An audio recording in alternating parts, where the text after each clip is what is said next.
Well, on this Thursday morning, we are still watching an area that is now located near the Greater Antilles. Again, this is the larger of the islands down there along the Caribbean, Puerto Rico.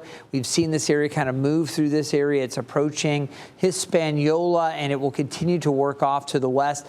The potential track has shifted a little farther west from previous, and there's still a lot of model uncertainty as to how exactly this thing is going to perform. Right now, it's still a fairly disorganized cluster of showers and storms. A couple days ago, it was out there farther to the west. It was hardly showing up because the air was so dry aloft, but now we're seeing more development around it. It's just not well organized. It is forecast to continue its movement across the Greater Antilles and eventually perhaps make a run towards Florida or possibly wind up in the eastern Gulf of Mexico. Here's what the Hurricane Center believes is going to happen. You can see chances for development still pretty low, around 10% over the next, say, 48 hours or so, the next couple of days. As you go beyond that, there's a moderate chance of development, chances around 60%.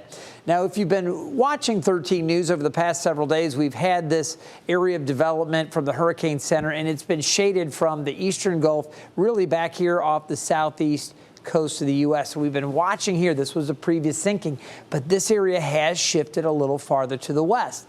All along, the GFS, or the American model, has had something developing here in the eastern Gulf. It kept this thing fairly weak, and it allowed it to go farther west, while the European model and the Canadian models had this thing getting better organized and getting kind of picked up and carried farther to the north and somewhere off the southeast coast before accelerating off to the east-northeast.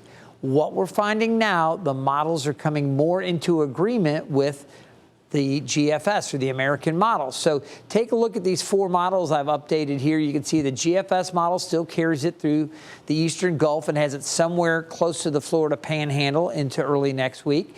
You can see the Canadian model here also bringing it over a little closer to the Florida coast, but it kind of puts it in there. The German Icon model also produces this thing as a tropical system late in the weekend and early next week in the eastern Gulf.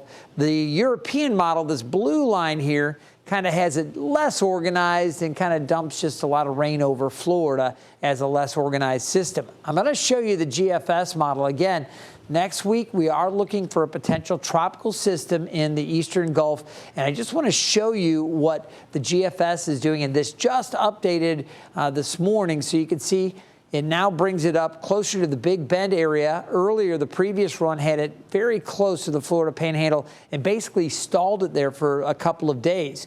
What the new model does, it brings it to the Big Bend area, works it back over to the east, and then parks it there and actually ramps it up off the Georgia and South Carolina coastline.